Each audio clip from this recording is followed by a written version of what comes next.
बिस्मिल्लाहिर्रहमानिर्रहीम। अस्सलाम वालेकुम। मैं हूं जावेद इकबाल और आप देख रहे हैं प्रोग्राम शाहराए दस्तूर। ब्रॉडशीट मामला हो या फॉरेन फंडिंग केस का मामला हो, ऐसा लगता है कि हुकूमत काफ़ी पुरएतमाद दिखाई दे रही है, लेकिन दूसरी तरफ हम देख रहे हैं कि ऑपोजिशन भी मुस्तकिल ये मुतालबा कर रही है कि इन केसेस का फैसला जल्द अज जल्द किया जाए। लेकिन अगर हम पीडीएम की तहरीक की शक्ल को देखें तो वो ऐसा लगता है कि अब पीडीएम का जो सियासी मुस्तकबिल है वो तारीक नजर आ रहा है, क्योंकि नून लीग एक जानिब खड़ी है, पीपल्स पार्टी दूसरी जानिब खड़ी है, जबकि अकेले मौलाना फजल रहमान नजर आ रहे हैं। जमीयत उलमा इस्लाम बिल्कुल अकेली नजर आ रही है और ऐसा लग रहा है कि वो तन्हाई का शिकार हो चुकी है। हुकूमत कहती है कि हम अपने इक्तिसादी एजेंडे को आगे बढ़ाएंगे, गुड गवर्नेंस के लिए हर मुमकिन कोशिश करेंगे, लिहाजा ये जो कुछ भी हो रहा है ये हुकूमत के एजेंडे और हुकूमत की गुड गवर्नेंस की जानिब जो इक़दामात हैं वो उसमें रुकावट बनने की कोशिश कर रहे हैं। आने वाले सेनेट इंतखाबात हों या फिर इलेक्शन कमीशन ऑफ पाकिस्तान में फॉरेन फंडिंग का मामला हो, हुकूमत कहती है कि वो हर तरह से अपने एहतसाब के लिए भी तैयार है और हर मामले को शफाफ तरीके से आगे ले जाने को तैयार है। वज़ीर आज़म इमरान खान पहले ही कह चुके हैं कि इलेक्शन कमीशन के अंदर तमाम सियासी जमातों की जिस तरह से फॉरेन फंडिंग के हवाले से बातचीत हो रही है उसे ओपन कर दिया जाए, बिल्कुल ओपन किया जाए। अगरचे कि इलेक्शन कमीशन ऑफ पाकिस्तान ने कहा है कि ऐसा नहीं हो सकता, लेकिन वज़ीर आज़म और हुकूमत की जानिब से बहरहाल ये कह दिया गया है कि हर मामले को बिल्कुल शफाफ तरीके से तमाम आवाम के सामने पेश कर दिया जाए। हुकूमत कहती है कि वो बहुत पुरएतमाद है और ऑपोजिशन मुस्तकिल और मुसलसल बिखरती हुई दिखाई दे रही है।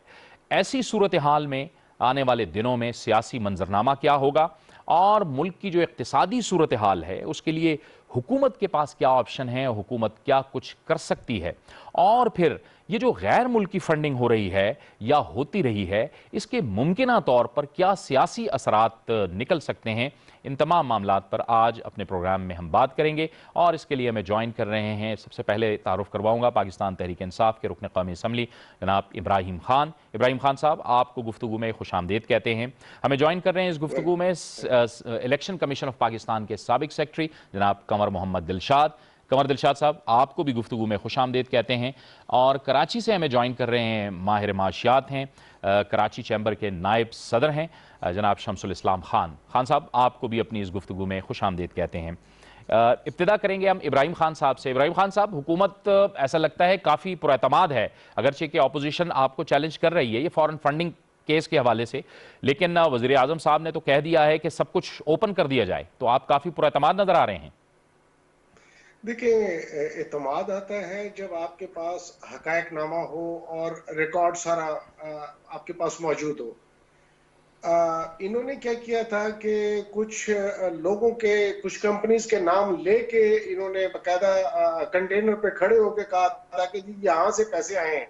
अब आप मुझे बताएं, $200 या $250 से आप इस तरह से फॉरेन फंडिंग केस की बात कर रहे हैं, जबकि वहां पर वो जो पाकिस्तानी एम्प्लॉइज थे उन्होंने वो पैसे जो है वो भेजे हुए थे।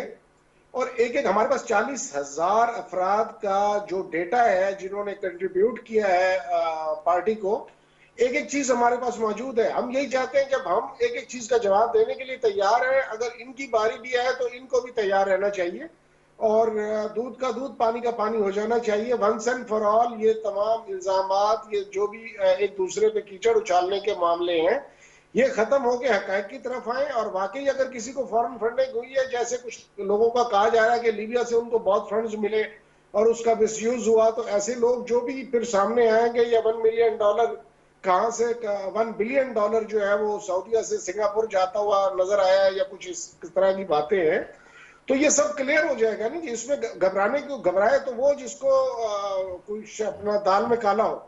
हमें तो इसलिए पूरा कॉन्फिडेंस है कि हम अब रिकॉर्ड कीपिंग हमारी आप उठा के देख लें, जब इन्होंने खान साहब के एसेट्स पे और बनी काला के घर पे भी मामला उठाए थे, तो 20-25 साल पुरानी या 30 साल पुराने में डॉक्यूमेंटेशन हमने प्रोवाइड कर दी थी।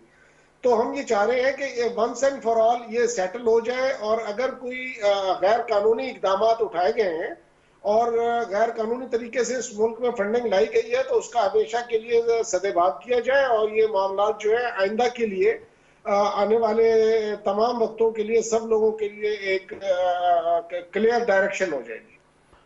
ठीक है, वंस फॉर ऑल आप कहते हैं कि इसका जाहिर है कि इसको ठीक किया जाए ताकि तमाम का तमाम जो मामला है वो एक बार दुरुस्त हो जाए, उसके बाद मामला आगे बढ़ें। कंवर दिलशाद साहब, ये जाहिर है कि अपोजिशन इल्ज़ामात लगाती है, लेकिन फिर हुकूमत की जानिब से भी बड़ी सीरियस बात की गई कि इन लोगों को भी 2 मुल्कों से फंडिंग हुई है।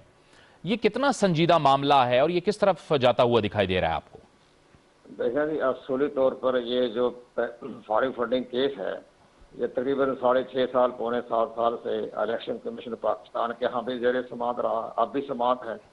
लेकिन इसके साथ साथ मुख्तलिफ हाई कोर्ट में भी इसको बाकायदा इसके स्टे ऑर्डर भी लिए गए। Islamabad high court, Lahore high court, Sindh high court, तमाम हाई कोर्ट से वो स्टे भी लेते रहे। तो मेरा पॉइंट ऑफ व्यू ये है कि ज़रूरत नहीं थी। ये एक सिंपल सा, एक सादा सा केस था। अकबर एस बाबर इन्हीं की पार्टी के बानी रुकन थे, उन्हें अपनी शिकायत थी, उनमें गुस्सा था, डिप्रेशन थी।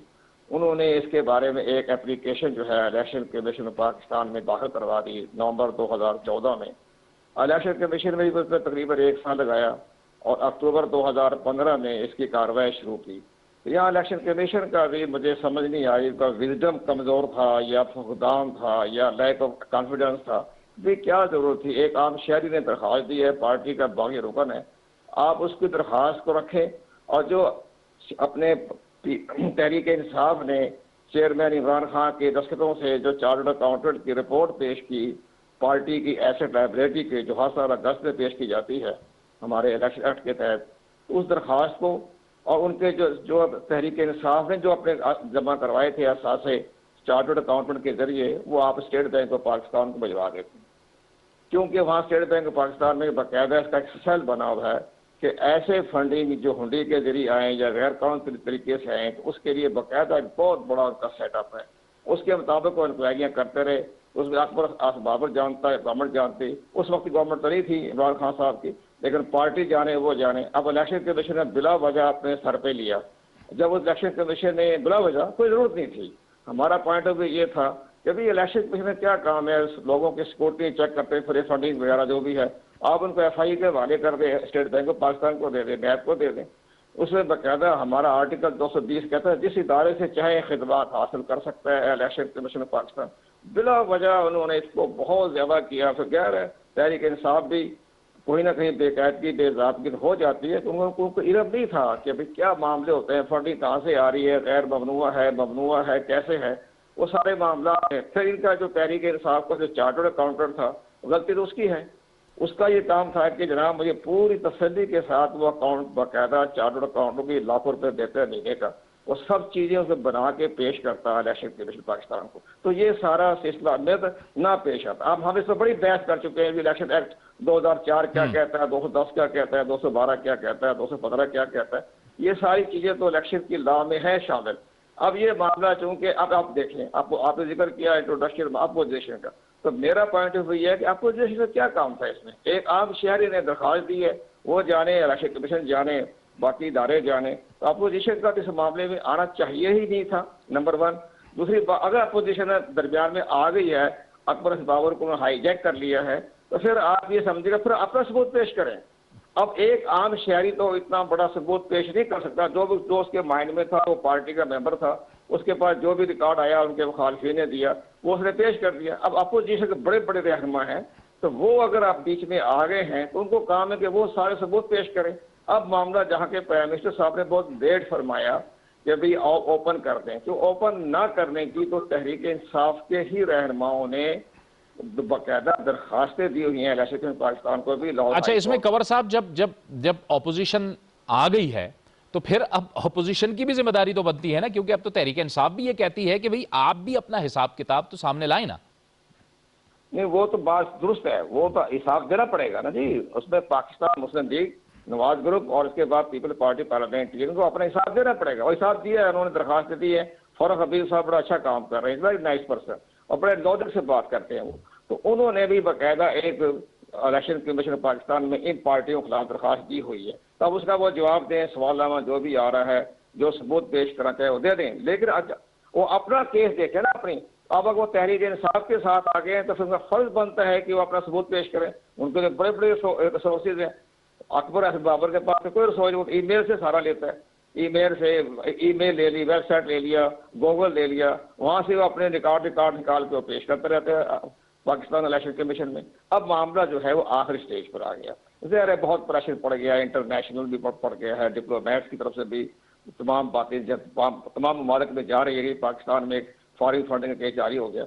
इमरान खान साहब के जो एडवाइजर हैं, लॉ एडवाइजर हैं, मैं उनकी कारकर्दगी से मुतमईन नहीं हूँ। हमारे दोस्त इब्राहिम बैठे हुए हैं, मैं इनकी खिदमत में भी अर्ज करूंगा कि उनके जो इर्द गिर्द जो उनके लॉयर हैं, वक्त कानूनदान है, उनकी मैं कारकर्दगी से मैं ज्यादा मुतमईन नहीं हूँ। मैं राइटिंग में भी दिया है, मैंने को लिख कर भी भेजा है कि जनाब अपनी टीम को देखिए क्या कंवर साहब, अब इसमें कंवर साहब इलेक्शन कमीशन ऑफ पाकिस्तान का जो रोल है वो बड़ा बुनियादी रोल उसमें आता है। फिर इलेक्शन कमीशन को आपने कितना स्ट्रेंथन करना है, फिर 18वीं तरमीम ने हमने देखा कि उसमें क्या कुछ हुआ, इस पर बात होनी है, इस पर मैं आपसे बात करता हूं। लेकिन इब्राहिम खान साहब की तरफ जाते हैं, इससे पहले कि हम शमसुल इस्लाम खान साहब की तरफ जाएं कि इक्तिसादी सूरत हाल की भी बात करें। इब्राहिम खान साहब, इदारों के हवाले से, रिफॉर्म्स के हवाले से एक इंतखाबी इस्लाहात कमेटी भी बनी, फिर उसके बाद उसके इजलास तो ना होने के बराबर हैं, उसमें ज़ाहिर अपोजिशन भी नहीं आई। इदारों को मजबूत करना आपकी हुकूमत का एक एजेंडा है, एक विजन है, तो किस कदर आप कमिटेड हैं? क्योंकि इस वक्त तो अपोजिशन ज़ाहिर है वो तो एहतजाज कर रही है, तो अपोजिशन को भी बिठाना बहुत ज़रूरी है। किस कदर काम हो रहा है इदारों के लिए आपकी तरफ से? देखिए, इसमें हमें काफ़ी डिस्टर्बेंस रही है अपोजिशन की तरफ से। उसमें यह था कि इसमें तो चले हमारी सिंपल मेजॉरिटी थी, कवानीन में तरामीम तो हम कर सकते थे, लेकिन जहां तक ताल्लुक है नए कवानीन बनाने का, वो जब तक आपके पास 2/3 मेजॉरिटी ना हो आप नए कवानीन नहीं बना सकते। लेकिन जो मुरवजा कवानीन है इनमें तरामीम करने के लिए सिंपल मेजॉरिटी इज इनफ। वो हमारे पास कौमी असेंबली में तो थी, लेकिन सेनेट में हमें इस पे काफी इश्यूज आ रहे थे। तो अब जब सेनेट की इलेक्शंस हो जाती हैं, जिसमें इंशाल्लाह वी आर वेरी कॉन्फिडेंट कि हमने वहां से भी मेजॉरिटी में आ जाना है, तो मेरे ख्याल में फिर यहाँ से चीजें जो हैं वो बहुत जल्द पिकअप होना शुरू हो जाएंगी। और जितना होमवर्क हमने किया हुआ है रिफॉर्म्स के हवाले से, उसमें बहुत सारी जो है वो आसानियां पैदा हो जाएंगी, क्योंकि दोनों हाउसेस में जो है वो हमारा जो सिंपल मेजॉरिटी है उसके साथ हम ये कवानीन में अमेंडमेंट्स कर सकेंगे। जी ठीक है, अब जरा खान साहब आपकी तरफ आते हैं। अब इक्तिसादी एजेंडे की बात कर लेते हैं। हुकूमत कहती है कि हम फोकस हैं, और अगर आप देखें बिजली का क्राइसिस या फिर बिजली की कीमतें, गुज़िश्ता रोज़ भी ₹1.95 इजाफा हुआ, लेकिन उमर अयूब कहते हैं कि ये पिछली गवर्नमेंट की नालायकी थी कि उन्होंने रोक के ये रेट नहीं बढ़ाए थे, और ये एक बारूदी सुरंग थी जो हमारे लिए बिछाई गई है। तो सबसे पहले आज हमने देखा कि स्टेट बैंक ने अपनी मॉनेटरी पॉलिसी दी, 7% पे उन्होंने मेंटेन किया। इसको आप कैसे देखते हैं? और फिर ये जो IPPs के साथ हमारे मुआहदे हुए हैं, और हुकूमत कहती है कि हमने ये मुआहदे किए और बहुत महंगे मुआहदे किए, जिसका आज असर जो है और आज नुकसान और वो प्रेशर जो है वो आवाम को बर्दाश्त करना पड़ रहा है। जी बिल्कुल ऐसे ही है जी। इसके लिए उन्होंने जी शुक्रिया जावेद साहब। आज जो मॉनेटरी पॉलिसी अनाउंस हुई है और स्टेट बैंक ने इसको करंट जो इंटरेस्ट रेट है उसको मेंटेन रखा है 7% पे। इसके बावजूद कि उसमें गुंजाइश थी, स्टेट बैंक चाहता तो कम कर सकता था, क्योंकि आपने देखा है पिछले इन्फ्लेशन के नंबर्स जो हैं वो इन्फ्लेशन डाउनवर्ड ट्रेंड पे जा रहा है और अभी कोई 8% पे आ गया है। और इकॉनमी ने जो अभी आपने देखा है कि कुछ माह में जो रिबाउंड जो किया है, कम बैक किया है, उसकी मेन वजह जो है प्राइम मिनिस्टर साहब का जो बड़ा अच्छा डिसीजन था वो ये था कि इंटरेस्ट रेट को 13.25% से कम करके 7% पे ले आए। और अभी आपने डिस्पाइट इसके कि कोविड-19 भी चल रहा था और फिर साथ में यहाँ पे क्योंकि कराची आपको पता है बिजनेस हब है, फाइनेंशियल सेंटर है, यहाँ पर तकरीबन 56% के करीब तो हमारे एक्सपोर्ट्स में शेयर है। फिर हमारा को 95% सूबे में हम टैक्स देते हैं, को अराउंड 70% हम वफाक पे टैक्स देते हैं।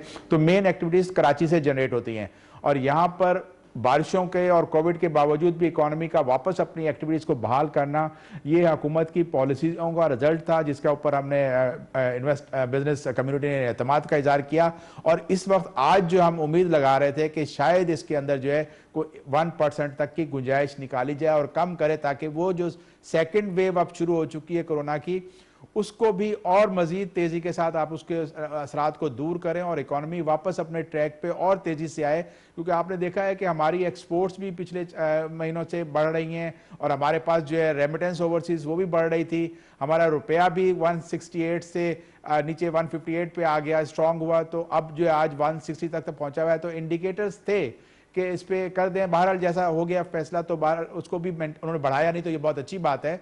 तो आगे जाके जो ट्रेंड लग रहा है कि अब आपको जो है एक्सपोर्ट्स जो है थोड़ी सी डिप्रेस होती हुई नजर आ रही है, क्योंकि एनर्जी का क्राइसिस स्टार्ट हो गया। और एनर्जी का क्राइसिस में मैं आपको बात करना चाहूंगा, आपको याद होगा हम 2008-9 में हमने काफी प्रोग्राम किए थे एलएनजी के ऊपर, एक प्राइवेट चैनल में आप जब होते थे, तो हमने उस वक्त गवर्नमेंट एलएनजी इंपोर्ट नहीं कर रही थी, और उस हमारी एडवाइजेस के बाद जो है वो गवर्नमेंट ऑफ पाकिस्तान ने, जो फॉर्मर गवर्नमेंट थी, उन्होंने इंपोर्ट की।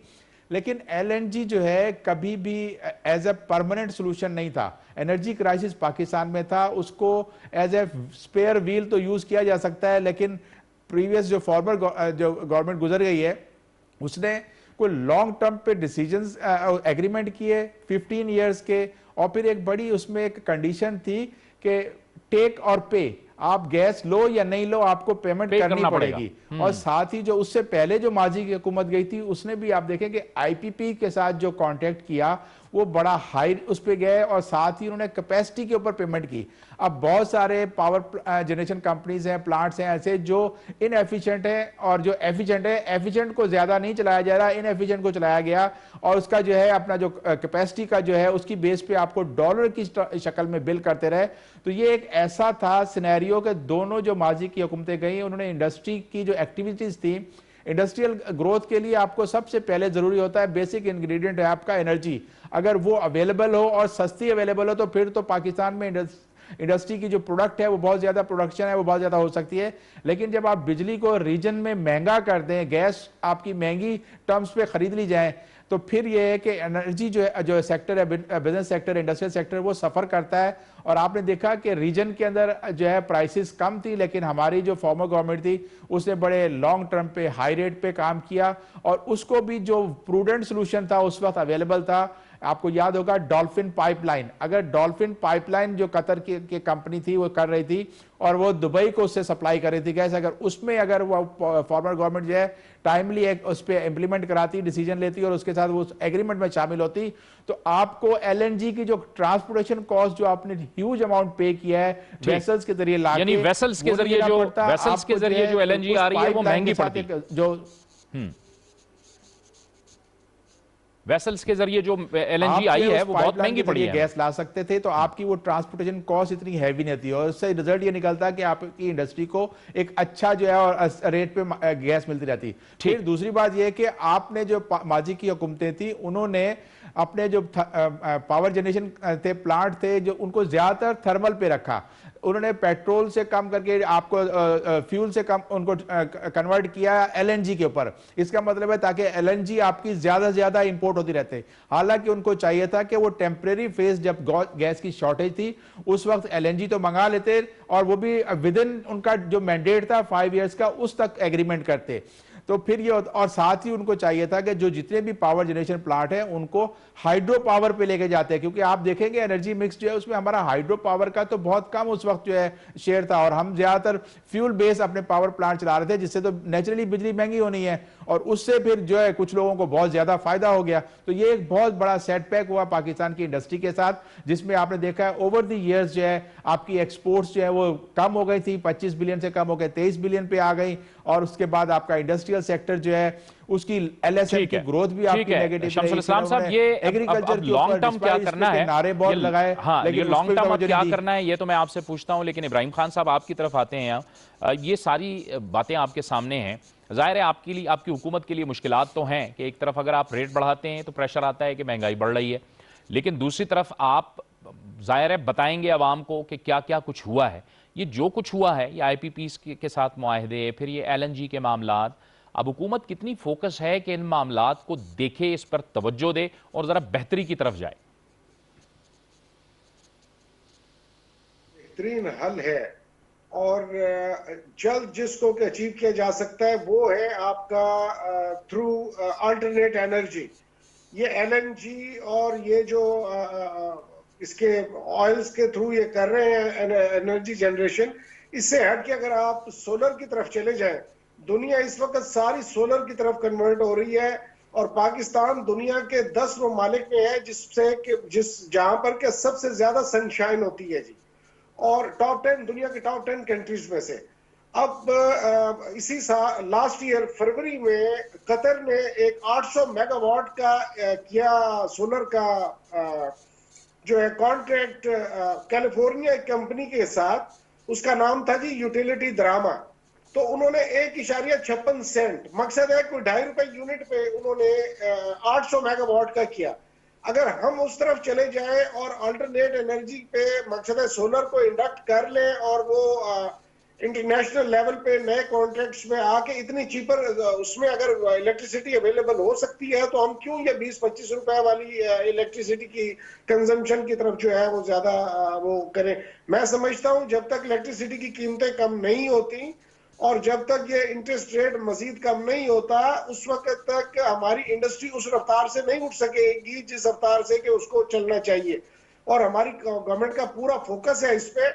हम मकसद है, आप पहले रेपिटेशन हो जाएगी, 13 से इसको 7% पे ले आए। अब कोशिश है कि अल्लाह करे ये 5% तक आ जाए इंटरेस्ट रेट, और उधर से ये अल्टरनेट एनर्जी की जो है लेके सोलर की भी अगर हम कोशिश कर लें तो इसमें ये काफी जो है हमारी इंडस्ट्री को भी और हमारे एग्रीकल्चर को भी, दोनों को इससे बहुत फायदा हो सकता है, क्योंकि हमारे ट्यूबवेल्स भी जो है वो सोलर पे कन्वर्ट हो सकते हैं।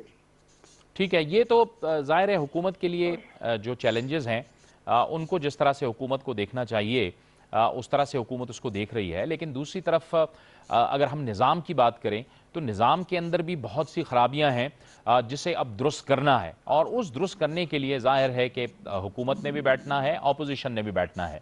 कंवर दिलशाद साहब, इलेक्शन कमीशन ऑफ पाकिस्तान का, जैसे कि हम पहले भी ये डिस्कस कर रहे थे कि जो किरदार है वो बहुत बुनियादी है, क्योंकि यही वो इदारा है जो कि उस निज़ाम को बनाता है कि जिसमें अवाम अपने मुंतखब नुमाइंदों को मुंतखब करके ऐवानों तक भेजते हैं और फिर वो मुल्क की पॉलिसीज़ बनाते हैं, मुल्क का निज़ाम चलाते हैं, और अवाम की जो ख्वाहिशात होती हैं उसके मुताबिक उन्हें काम करना चाहिए, जो कि हम देखते हैं बदकिस्मती से होता नहीं है।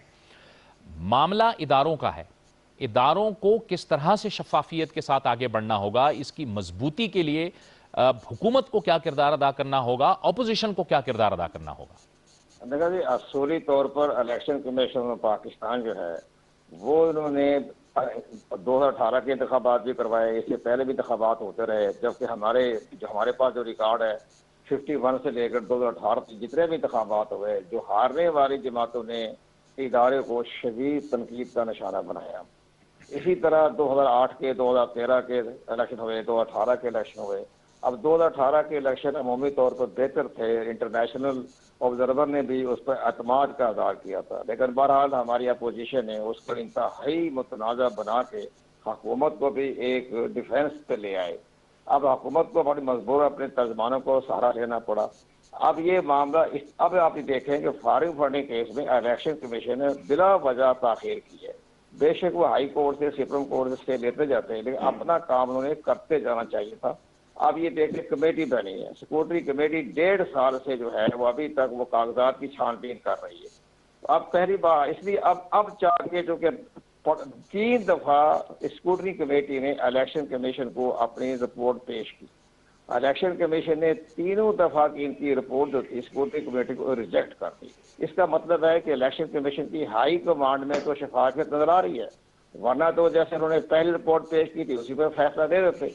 लेकिन इलेक्शन कमीशन ने अपनी इंतहाई दानिशमंदी से स्क्रूटनी कमेटी की रिपोर्ट को 3 दफा रिजेक्ट किया। अब ये देखें कि अकबर बाबर ने इनको साथ तरक्की हो गई, जैसे होती रहती है ऐसे मामला में, उनको वाकआउट नहीं करना चाहिए था। वाकआउट करने की क्या जरूरत थी, उसके तहम्मुल मजाक सुनते हुए खुद ही चले जाते। अब ये इलेक्शन कमीशन के फाइनल स्टेज पर आ गया। प्राइम मिनिस्टर साहब ने बहुत देर से बात की कि ओपन कर दें, ओपन करने से और ज्यादा पंडोरा बॉक्स खुलता, तो वो स्कूटरी कमेटी भी काम ना करती और इलेक्शन कमीशन भी काम होने ना देता। जैसे कि हमारे एहतसाब कोर्ट में जो हमारे पार्टियों के वर्कर जाते हैं तो कितना शोर शराबा होता है, कितना होती है। अब ठीक है, इलेक्शन कमीशन ने प्राइम मिनिस्टर साहब की दरख्वास्त को कहा कि नहीं जी हमारे लिए ये नामुमकिन है। अब ये चंद रोज में हमें नजर आ रहा है कि चंद रोज हमने 1 हफ्ता लगा दे ज्यादा। अब वो रिपोर्ट जो है इंतखाबी जो बनी हुई है स्कूटरी कमेटी, वो इलेक्शन कमीशन को पेश हो जाएगी। इलेक्शन कमीशन ऑफ पाकिस्तान ने अपने 1 हफ्ते 1.5 हफ्ते में अपनी जजमेंट देनी है, फैसला सुनाना है। स्कूटरी कमेटी के पास फैसला सुनाने की पावर नहीं है, वो सिर्फ सिफारिशा देगी, जैसे कि JIT ने सिफारिश दी थी और अमल दरामद सुप्रीम कोर्ट ने किया था। अब इलेक्शन कमीशन पाकिस्तान जो है जब रिपोर्ट सामने आ जाएगी तो वहाँ नजर आ जाएगा, हमें ये नजर आ रहा है बातिल नजर में कि जो इन्होंने स्कूटरी में ये साबित तो हो रहा है कहीं ना कहीं जाकर कि लाइल्मी से या नादनस्ता तौर पर उसमें कोई ममनुआ जो फंडिंग हो गई है। उसमें इनकी जो वकील है खाबर शाह, उन्होंने भी कह दिया है कि हाँ जी हमें जो एजेंट रखे थे, जो कंपनी बनाई थी, उनकी तरफ से अगर ममनुआ फंडिंग आ गई तो हमारा इससे कोई ताल्लुक नहीं। इसका मतलब है कि उन्होंने इनडायरेक्ट तरीके से तस्लीम कर लिया कि कहीं ना कहीं वो ममनुआ आ गया। कोई बात ममनुआ आने से कोई फर्क नहीं पड़ता। इलेक्शन कमीशन ऑफ पाकिस्तान ने जो ममनुआ फंडिंग है उसको उन्होंने बाकी सरकार जब्त कर लेना है, जो हमारा इलेक्शन लॉ में लिखा हुआ है 204 है इलेक्शन एक्ट की। अगर कोई ममनुआ साबित हो जाता है तो इलेक्शन कमीशन के पास इतनी ही पावर है कि उसको वो जब्त कर लेगा। अब जो हुकूमत तो नहीं जाएगी सुप्रीम कोर्ट में क्योंकि ये मामला पार्टी का मामला है। अब अगर तहरीक इंसाफ इस ममनुआ के बारे में बचना चाहती है तो इसलिए सुप्रीम कोर्ट ऑफ पाकिस्तान में 30 दिन के अंदर अपील करने की गुंजाइश है। सेक्शन और फिर ये जी दो मैं आज का 2 पहलू आते हैं। ये मामला अगर ये फैसला तहरीक इंसाफ के बारे में क्लीन चिट मिल जाती है तो मिल सकती है, हालात उनके पास है, रिकॉर्ड उनके पास है, तो फिर जो है ये काम खत्म नहीं होना जानी इकबाल साहब। फिर अकबर एस बाबर जो 7 साल से मुख्तलिफ अदालतों को दस्तखत देते जा रहे हैं, उनके पास आखिरी ऑप्शन रह जाता है सुप्रीम कोर्ट ऑफ पाकिस्तान। अब सुप्रीम कोर्ट ऑफ पाकिस्तान में अकबर बाबर जाएगा तो फिर हमें ये नजर आ रहा है कि जो हमारे दीगर इदारे हैं, इदारे तो नहीं होंगे लेकिन जो बाकी जो हमारी बिजनेस कम्युनिटी की वो लोग जो हैं जो अकबर एस बाबर की तरह नाराज बैठे रहे तो वो हम सुप्रीम कोर्ट ऑफ पाकिस्तान को बड़ी डॉक्यूमेंट दे देंगे, पंडोरा बॉक्स खुल जाएगा। उस पर सुप्रीम कोर्ट ऑफ पाकिस्तान ने उसकी रिपोर्ट पर ही देखना, फिर उन्होंने वाशिंगटन से लेकर सारे दुनिया भर के जहां जहां के बैंक अकाउंट वो भी देखने हैं, स्टेट बैंक के। ये मामला फिर बहुत लंबा जाएगा और ये मामला जो है फिर वो जाहिर है मियां नवाज शरीफ तक उन तक भी पहुंचेगा क्योंकि उन पर भी इल्जाम था कि वो उन्होंने भी उसामा बिन लादेन से पैसे लिए थे और आपको पता ही है कि कौन कौन लोग ये बात कह चुके हैं। ये तो बड़ा लंबा जाएगा। लेकिन कंवर साहब बुनियादी बात यह है कि आपने इदारों में इस्लाहात करनी है, इलेक्शन कमीशन ऑफ पाकिस्तान, फिर आप हर कुछ अरसे बाद ज़ाहिर है इंतखाबात में चले जाते हैं। अब आने वाले दिनों में सेनेट के इंतखाबात हैं, वहाँ पे अब हुकूमत की जानिब से यही जोर दिया जा रहा है कि भाई वो आप बिल्कुल शो ऑफ हैंड के ज़रिए से उसमें वोटिंग करें ताकि शफाफ हो, बिल्कुल क्लियर हो, ट्रांसपेरेंट हो। क्योंकि माजी में हमने सेनेट इंतखाबात में भी देखा है कि क्या कुछ नहीं होता रहा है। आप भी जानते हैं, हम भी जानते हैं कि सेनेट इंतखाबात में वोट जो हैं वो बिकते रहे हैं। ये होता रहा है। बल्कि एक तो पाकिस्तान की तारीख में ये बात है कि तहरीक इंसाफ ने पहली बार जो गुज़श्ता सेनेट इंतखाबात हुए थे उसमें खैबर पख्तूनख्वा के अंदर अपने कई अरकान असम्बली को, सूबाई असम्बली को निकाल दिया था अपनी पार्टी से। तो अब सवाल ये पैदा होता है कि इन इस्लाहात के लिए हमारी अपोजिशन क्या कर रही है। अपोजिशन तो कहती है कि इंतखाबात ठीक नहीं हुए या मसाइल हैं, ये है वो है, लेकिन वो जो इस्लाहात करनी है उसकी जिम्मेदारी फिर किस पर है, वो कैसे करेंगे? जिम्मेदारी तो दोनों तरफ से होती है ना, हुक्मरान जमात भी और अपोजिशन भी। अब हुक्मरान जमात अपोजिशन के दरमियान इस कदर तलखियां हो गई है कि आपस में जो है वो इतना एतमाद नहीं रहा। अब ये देखें, अब मैं आपकी वसातत से मैं गुजारिश करना चाहता हूँ, हमने भी अपना प्रोग्राम किए हैं कि अब ये जो शो ऑफ हैंड का मामला है इसके लिए तो कानून साजी करनी पड़ेगी।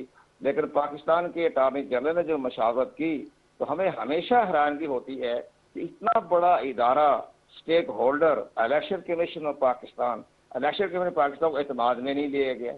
वो उन्होंने जब ये आर्टिकल 186 के तहत जो सुप्रीम कोर्ट में दरख्वास्त जमा की है, रेफर कराया सदर साहब के जरिए से, तो उसको इलेक्शन कमीशन पाकिस्तान ने अपना पॉइंट ऑफ व्यू दे दिया।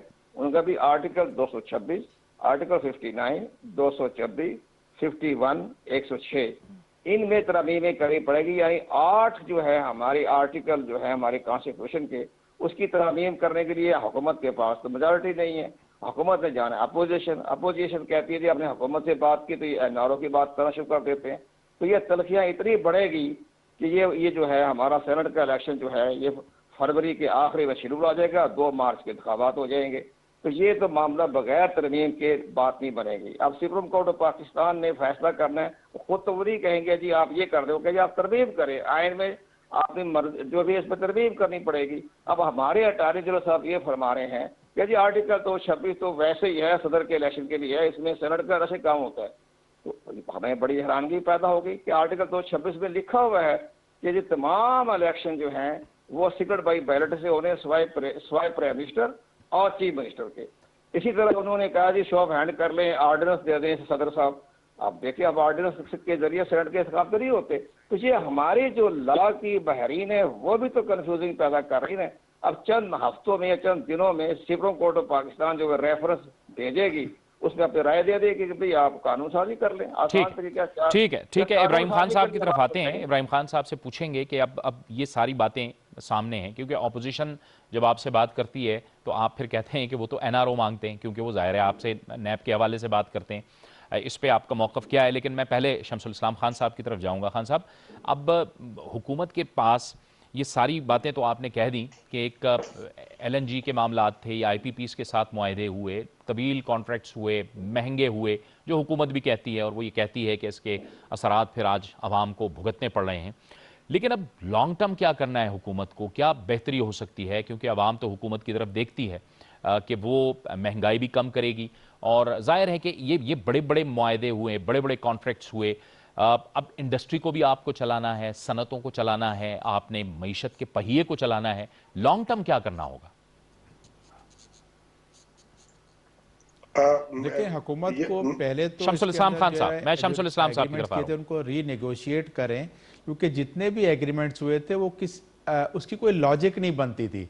रीनेगोशिएट करें और उनसे नए एग्रीमेंट्स IPPs के साथ साथ करें, और उसके अंदर जो in terms of dollar payment थी उसको कम करें, क्योंकि अल्टीमेट कॉस्ट जो है वो इंडस्ट्री को और डोमेस्टिक कंज्यूमर को पे करनी पड़ती है। आज अगर कमर्शियल जो रेट है वो 30-31 रुपए का हो गया है, 24-25 रुपए की बिजली आपको घर वालों को मिलती है, तो ये तो बहुत ज़्यादा कॉस्ट है।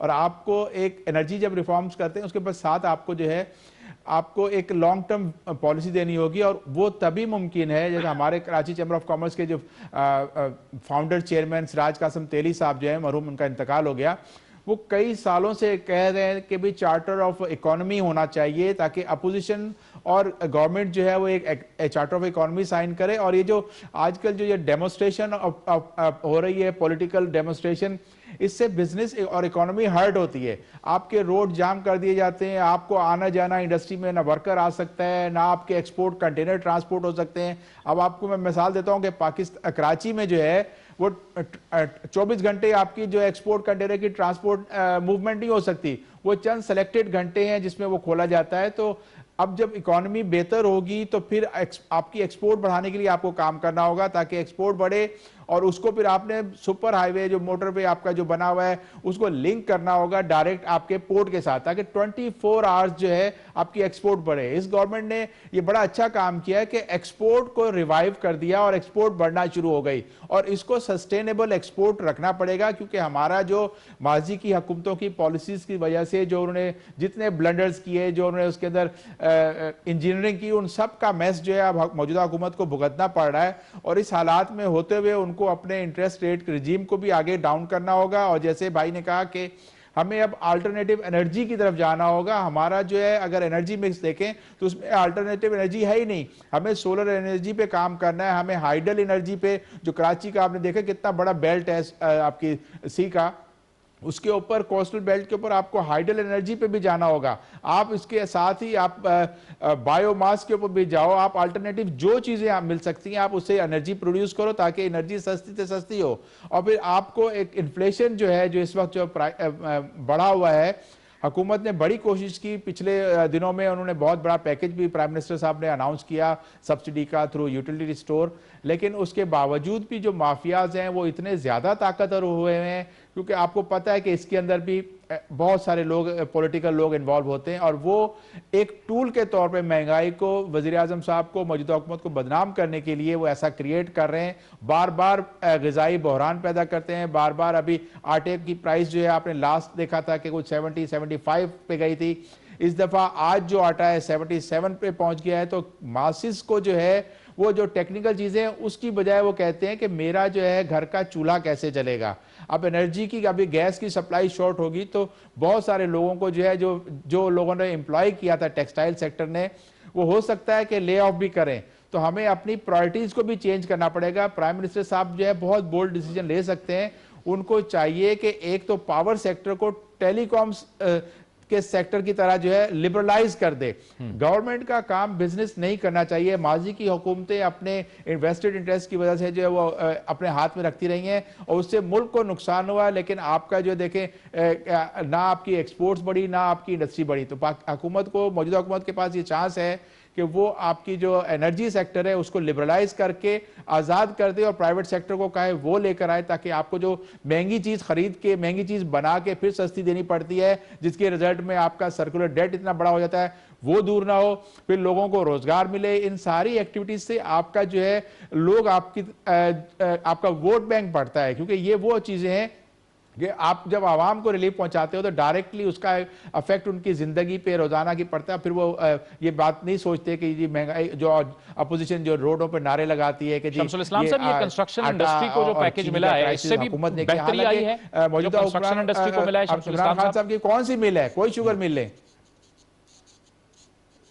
ये जो कंस्ट्रक्शन इंडस्ट्री को पैकेज मिला है इससे भी बेहतरी आई है। सारा जो है, अगर अपोजिशन इतनी ज्यादा सिंसियर है, देखें जी उनको चाहिए तो उनकी तो चीनी की मिले हैं, उनको चाहिए चीनी सस्ती कर दें ताकि हुकूमत के ऊपर जो है उनको दिखाएंगे जी हमने तो ये सस्ती कर दी। लेकिन वो ये नहीं करेंगे कभी भी। उनके पास घी मिले हैं, उनके पास आटे की मिले हैं, वो सारी चीजें महंगी रख रहे हैं सिर्फ इसलिए कि हुकूमत के ऊपर दबाव पड़ सके।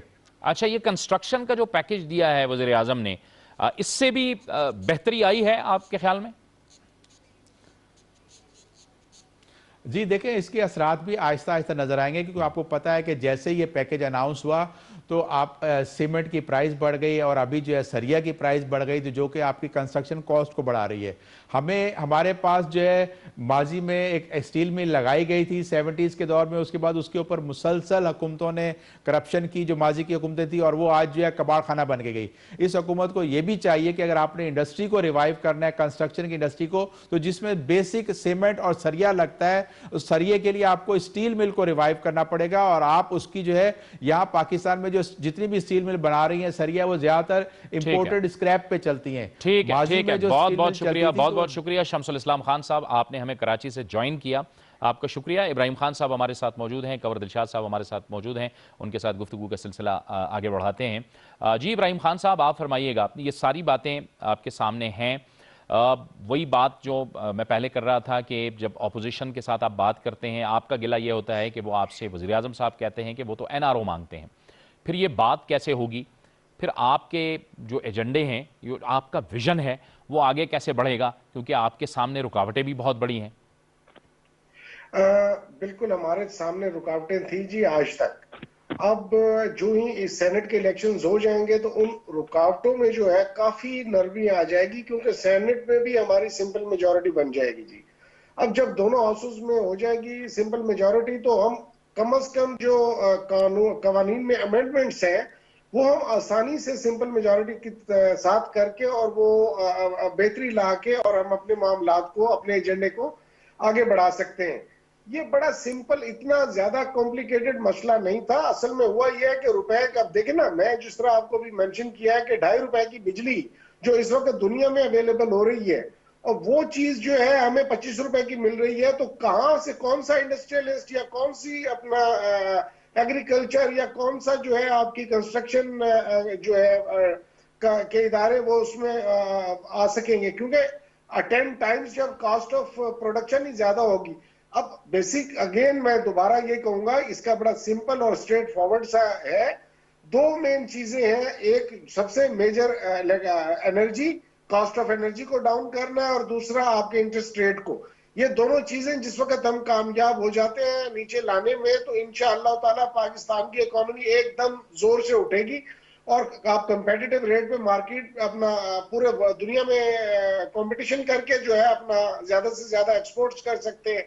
आपका मकसद है कि सबसे बड़ा जो इसका इंपैक्ट आना है ना जी अल्टरनेट एनर्जी का, उससे ये होना है कि आपके जो इंपोर्ट बिल्स हैं, जो आप इतने अरबों डॉलर के जो आप सालाना इंपोर्ट कर रहे हैं ऑयल की, वो उसमें कमी आ जाएगी काफी सारी, और आपके पास बहुत मकसद है कि एवेन्यूज खुल जाएंगी अपना इंडस्ट्री के लिए भी, बिजनेस के लिए भी। मकसद है कि तमाम पूरे पाकिस्तान के लोगों के लिए जॉब क्रिएशन के हवाले से भी, बाकी मामलात में भी। तो इस तरह से ये मामला ठीक होंगे, लेकिन अब हमें जो असल हर्डल थी वो सेनेट की तरफ से मकसद है कि थी इस मामले में, अगर आपकी अपोजिशन जो है वो वाकई सही माने में पाकिस्तान के लिए काम करना चाहती तो हमारा साथ देती, लेकिन वो अपने ही एक बजाय मुहिब वतन होने के मुहिब तन हुए हैं कि बस अपनी जान की खैर मांगो। पाकिस्तान का सोच जो है वो लास्ट में उनके दिमाग में आता है। हम ये चाह रहे हैं कि इंशाअल्लाह जो ही अब ये बेहतरी आ रही है, और आप देख लें तमाम इकोनॉमिक इंडिकेटर्स आपके सामने हैं, आपका बैलेंस ऑफ ट्रेड बेहतर हुआ है, बैलेंस ऑफ पेमेंट बेहतर हुआ है, आपके फॉरेन रिजर्व्स में इजाफा हुआ है। ये सारी चीजें जो हैं ये आपके इंडिकेटर्स हैं, और ये देखें दिस इज टाइम कंज्यूमिंग, इसमें वक्त लगता है।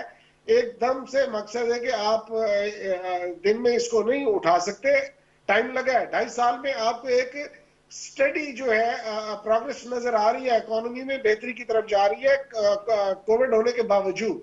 तो इंशाअल्लाह जो ही एनर्जी का इशू हम रिजॉल्व कर लेते हैं, और इनके साथ रिकोनिशिएट हम कर रहे हैं जी, ये आईबीपीज के साथ रीनेगोशिएशंस हो रही है इस मामले पे, उसमें भी हमें जो क्वेश्चन मिलेगा वो भी हमने आगे जो है pass on to the consumer करना है, pass on to the businessman करना है, ताकि ये लोग इनको प्रॉफिटेबिलिटी होगी। अगर इनके लिए फिजिबल होगा मामला तो ये आगे बढ़ चढ़ के बिजनेस को अपने को जो है आगे बढ़ाएंगे। और एक बहुत अच्छी बात खान साहब कर गए थे कि इसको प्राइवेटाइज कर दिया जाए, कि एनर्जी के आप लेके आए जी प्रोजेक्ट्स और आपको इसमें कोई रुकावट नहीं होगी। मैं कहता हूँ पाकिस्तान का बिजनेस कम्युनिटी जो है एकदम से आपको उठा के एनर्जी इतनी लोअर कॉस्ट पे आपको यहाँ पे प्रोवाइड कर देगा, कोई बंदा ये सोच भी नहीं सकता। और इंशाल्लाह ये करना चाहिए, ये बहुत अच्छी तजवीज थी। मैं प्राइम मिनिस्टर साहब तक भी इसको इंशाल्लाह पहुंचाऊंगा कि इसको प्राइवेटाइज किया जाए, कि आम लोगों को इजाजत दी जाए कि ये अल्टरनेट एनर्जी की तरफ है जो इतनी सस्ती सोलर की सूरत में हमको मिल रही, दुनिया में मिल रही है। जाहिर है कि सियासी इस्तेहकाम के लिए और इक्तिसादी इस्तेहकाम के लिए जाहिर है कि सियासी इस्तेहकाम भी ज़रूरी होता है। ये जो अपोजिशन इस वक्त जो कुछ कर रही है, आप समझते हैं कि ये आपके लिए, आप किसी सूरत में ये आपको चैलेंज नहीं कर पा रहे? देखिए, हमें तो ये चैलेंज, मैं ये नहीं कह सकता कि हमें चैलेंज नहीं कर पा रहे, लेकिन ये पाकिस्तान के लोगों को, पाकिस्तान के 22 करोड़ लोगों को चैलेंज नहीं कर पाए, क्योंकि लोगों ने इनकी बातों को फॉलो नहीं किया। अब ये आप देखें, ये इनके बतदरीज जो है, इनके जलसे जो है वो जलसियां, और जलसियों से फिर मकसद है कि अब ये 4-5 हजार आदमी जो था आपके इलेक्शन कमीशन के सामने आके पेश हुआ है। तो यहां से आप देख लें, ये बतदरीज इनके जो है लोगों ने इनको रिजेक्ट कर दिया है। जो इन्होंने नैरेटिव लिया था वो एंटी स्टेट नैरेटिव था, एंटी पाकिस्तान नैरेटिव था, लोगों ने उसको रद्द कर दिया है। और लोग समझते हैं कि जो कुछ इन्होंने पिछले 35-40 सालों में इस मुल्क के साथ खिलवाड़ किया है, मजीद उसको जो है अब इनको वो बाय नहीं कर रहे लोग। और आप देख रहे हैं कि वो उन्होंने टीवी के ऊपर आके बेचारी खवातीन बता रही थी कि जी हमें कहा था कि आपको राशन भी मिलेगा और उसके साथ जो है आपको मकसद है कि पैसे भी देंगे, और हमें ना राशन मिला है ना पैसे दिए। वो गोरडा शरीफ से बेचारे आए हुए थे कुछ लोग, तो इस तरह से तो करके ये लोगों को बुला के और अपने जलसों में लाने की कोशिश कर रहे हैं। एक्सपोज हो गया बुरी तरह से। और मैं समझता हूं कि कोई भी जमात जो इस किस्म का काम करेगी, अब इंशाल्लाह पाकिस्तान में उनके लिए मजीद कौम में बर्दाश्त नहीं है, और कौम अपने वोट की ताकत से उनको रद्द कर देंगे। ठीक है, कंवर दिलशाद साहब, साल हा साल से जो हमने निज़ाम के अंदर खामियां देखी हैं, क्या हमने वन लास्ट कमेंट कि हमने उनसे सीखा है, उनको बेहतर करने की कोशिश की है? तो मेरा तो पॉइंट ऑफ व्यू ये है कि अपोजिशन को चाहिए कि जो इंतखाबी इस्लाहात आ रही हैं या प्राइम मिनिस्टर साहब की तरफ से जो रेफरेंस किया है वहाँ से आएगा कि आप इसको कानून साजी कर लें, तो फिर ये मिलकर बैठ कर जो है ये सेनेट के इलेक्शन में कानून साजी कर ले, ताकि कानून साजी करते हैं ये फायदा होगा, जो अपोजिशन को फायदा होगा कि करोड़ों रुपया जो हमारे जिसमें जो है हमारी हाउस ट्रेडिंग होती है उसका ज़ारा हो जाएगा। और ये डिमांड आज से नहीं है, ये तकरीबन 10 साल से डिमांड चल रही है अपोजिशन से, जब गवर्नमेंट अपोजिशन में थी या हम आज की मौजूदा गवर्नमेंट, तो वो भी ये उन्होंने इस टाइम में ये कहा था कि हम हाउस ट्रेडिंग का ख़त्म करेंगे या ज़्यादा करेंगे। तो अब उन्होंने अगर ये सुप्रीम कोर्ट से राय ली है और सुप्रीम कोर्ट ये राय देगी कि आप ये कानून साजी करें, तो फिर मिलजुल कर कानून साजी कर लेनी चाहिए और प्राइम मिनिस्टर साहब भी आगे बढ़े और अपोजिशन के साथ मिला के कहेंगे जी एनआरओ तो चलता रहेगा, लेकिन फिलहाल आप इंतखाबी इस्लाहात के बारे में बहुत बहुत शुक्रिया, बहुत बहुत शुक्रिया कंवर मोहम्मद दिलशाद साहब आपका। इब्राहिम खान साहब, आपने भी हमें ज्वाइन किया गुफ्तगू में, आपका भी बहुत बहुत शुक्रिया। ये सिर्फ हुकूमत का काम नहीं है कि वो मुल्क के निज़ाम को बेहतरी की जानिब लेके जाए, इदारों को बेहतरी की जानिब लेके जाए, अवाम के लिए वो कुछ करे, बल्कि ये अपोजिशन की जिम्मेदारी भी बनती है कि वो भी अपना किरदार अदा करे, बजाय इसके कि वो मुल्क के अंदर अदम इस्तेहकाम पैदा करने की कोशिश करे। प्रोग्राम शाहराए दस्तूर से जावेद इकबाल को इजाज़त दीजिए। अल्लाह हाफ़िज़।